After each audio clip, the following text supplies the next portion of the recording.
अमित शहा यांनी अतिशय चांगल्या पद्धतीनं मार्ग काढला अशी आता चर्चा चालू झाली आणि विलिनीकरण हाच मुद्दा परत धरला गेला. तुम्ही विलीन करा तुमचा पक्ष. कधी? आता स्थानिक स्वराज्य संस्था मतदारसंघाच्या निवडणुकीत युती म्हणून लढा.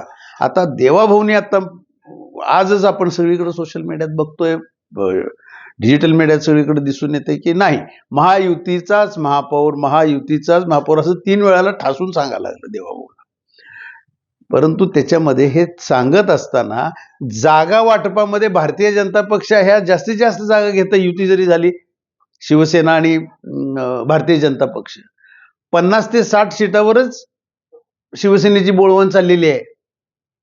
तेही शिंदे गटाला मान्य होणार आहे का? तर असं तसं नंतर विलीनच करायचं आहे पक्ष, आणि ते मात्र केंद्रीय नेतृत्वाने ठाम वधवून घेतलेलं आहे. आणि नाही झालं तरी भारतीय जनता पक्षाचा महापौर हा ठरलेलाच आहे, म्हणायचं महायुतीचा. कारण अजितदादांच्या पक्षाला काय त्यांनी घेतील अशी तिथं परिस्थिती नाही आहे, कारण कुणाचं काहीच नाही आहे असं त्यांचं म्हणणं आहे देवाभाऊंचं.